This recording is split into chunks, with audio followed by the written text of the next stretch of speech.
Today, I'll be talking about some very important rules that you must know to solve in general most exponential equations that you will come across inevitably in your math learning journey at some point.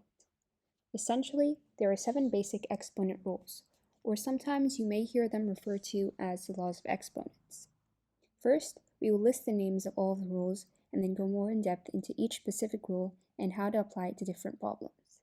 In this video, however, we will only be discussing the product rule, whereas I'll be discussing other rules in upcoming videos. Here are the laws listed: the product rule, zero rule, quotient rule, power of a power, power of a product, power of a quotient, and negative exponents. Alright, the first rule we are going to discuss is the product rule. As you know, a product is when you multiply two numbers. When we are multiplying like bases that are raised to a certain value, we do not multiply the exponent themselves. Rather, we add them. It is crucial to understand that you can only apply this rule when the bases are the same. A general rule to follow for the product rule is a to the power of m multiplied by a to the power of n is equal to a to the power of m plus n.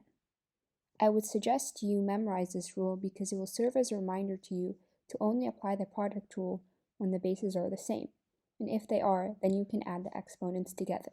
Okay, now that we have gone over what the product rule is, let's go over some practice questions together, and then I will give you a few to solve on your own.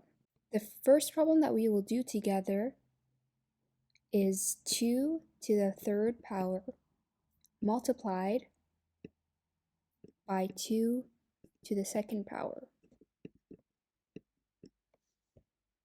Okay, the first thing that I notice is that both of the numbers have the same bases, which is great, because I now know that I can apply the product rule.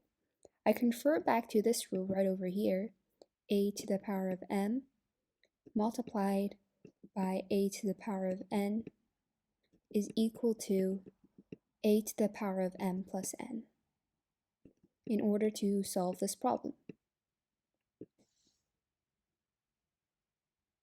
I can see that I can just add the exponents together while maintaining the same base. So 2 plus 3 is 5, so I'll just raise 2 to the power of 5, which is my answer.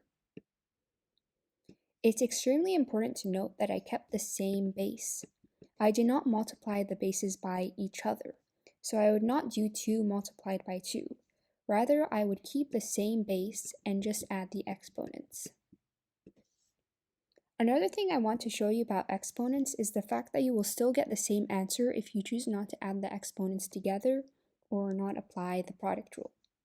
For example, if I chose not to apply the product rule and simply solved these two separately like so, 2 to the power of 3 is 8, and 2 to the power of 2 is 4. 8 times 4 is equal to 32.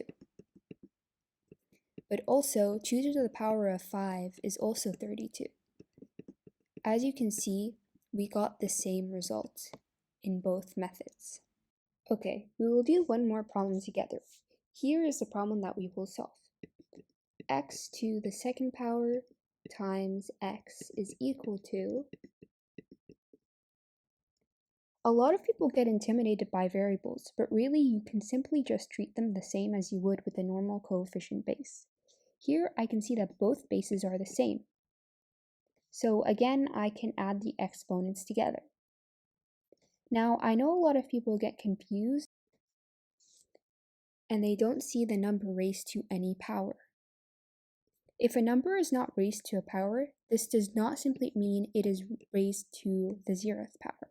And we will discuss later on what something raised to the 0th power means in future videos. Instead, this actually means that it's raised to the first power. So I'll just put a 1 right there. Many don't raise it to the power of 1 because it's already assumed when you are solving a problem like this. But feel free to raise it to the first power if it helps you solve it. Okay, now that I've done that, I will add the exponents together. 2 plus 1 is 3, so this means that x to the power of 3 is the answer. Now that we have done some problems together, I will give you some problems to solve. Feel free to pause the video to solve it, or the problems that I will give you, as I will reveal the solution/answer of the problem in 10 seconds.